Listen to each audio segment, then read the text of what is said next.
نازنین نبی بهترین نبی د نبیانو آخرین نبی نازنین نبی بهترین نبی. دلته د تعلیم اهمیت معلومیږي، لږ توجه وکړئ. د تعلیم اهمیت دې ځای نه معلومیږي. کوم وخت چې جبریل راځي لومړی وحی د الله رسول ته راوړي، دا نه ورته وایي چې وحید الله. در ټولو مهم شی په اسلام کې توحید دی، په الله جل جلاله وحدانیت دی. در ټولو مهم شی هغه دی، او د شرک څخه بیزاري ده.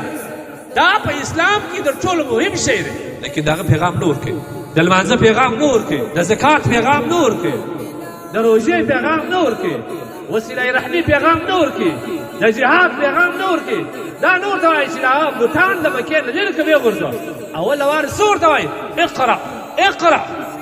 غریب ورته وایي ما انا بقارئ. څه ووایم؟ نه مې مدرسه ویلې ده، نه مې مکتب ویلی دي، او نه مې ښوونځي ویلې ده، نه مې سینټر ویلی دي، نه مې د مسجد د ملا څخه کتاب ویلی. څه شی وایم؟ ما انا بقارئ. اسم هم نه دي ویلی، زه ووایم څه شی؟ جبریل سلام شي اقرأ ووایم. د غریب بیا ورته ویل ما انا بقارئ. زه څه شی ووایم؟ شی مې زده نه دی. درېیم ځل بیا ویل اقرأ باسم ربك الذي خلق خلق الإنسان من علق اقرأ وربك الأكرم الذي علم بالقلم علم الإنسان ما لم يعلم. ټول د علم په باره کې ده معلومه خبره چې په اسلام کې د الله د رسول الله صلی الله علیه وسلم د بعثت مهم مقصد چې کوم تعلیم خلکو ته ښوونه کول وه. نو ځکه چې د الله د رسول صلی الله علیه وسلم د بعثت نه وروسته چې کوم وخت اجازه میلاو شول، اجازه د دعوت میلاو شول، نبي علیه الصلاه والسلام د صفا غونډۍ ته خېژي، ټول کفاره جمع کړي، څلوېښت کسان شاوخوا تعداد. هغوی ته وایي که زه ته دا خبردار کړم چې در دې غونډۍ و اخوا ته دښمن را روان دی، پر تاسو باندې حمله کوي، تاسو زما سره منئ؟ هغوی ورته وایي محمده صلی الله علیه وسلم چې ته کوچنی لوی سوی، اوس په والله که در تا کې د رښتیا او د صداقت څخه علاوه بل شی دلی نو ولې نه سره مړ؟ د الله رسول وایي منې؟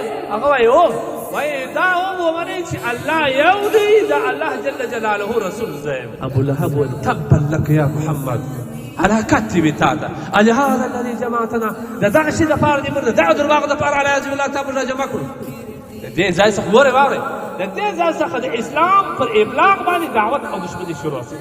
د دې څه معلومه شول څوک چې د علماو یا د مدارس سره دشمني ږدي، د دې ځای به په آخرت کې د ابي لهب سره ښکاره خبره. نبي علیه الصلاه والسلام دوستي څو شیې وروسته، یو څو عرصه وروسته دارالارقم په نامه باندې مدرسه جوړوي، په غره کې پټه مدرسه ده.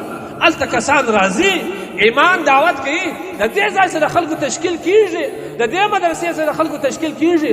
یو کس د یو صحابي کور ته پټ لېږي، هغه هلته لمونځ تعلیم قرآن دا شی اوسي او پټ راځي.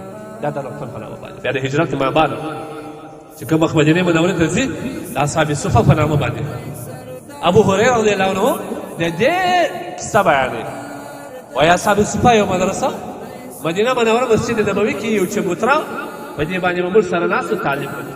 دا کې هغه کسان وه، د دې څه معلوم دی، دا کې هغه کسان وه چې ټول هغه غریب مخلوق دې کې را جمع وو. د عربو دا دوه رواج یو بې لنګ و یو بې ازار. لنګ مې د نامه پر تړي، ازار مې د بل څلوېښت پټې شروع کړ. ابو هریره وایي زه په قسم سره دا وایم چې په دا څلوېښت کسانو کې هېڅوک دا رقم نه و چې دواړه جامې دې درلودې.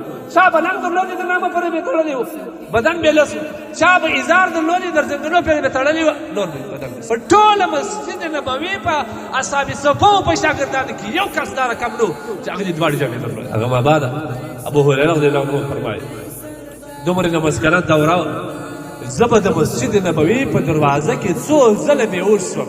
خلکو به ویل دا باندې میرګی مرض مسلطه دی. دی وایي زه قسم خورم قسم به خدای که پر دنیا یو مرض ما درلودې بغیر د لمونځ بېهوش.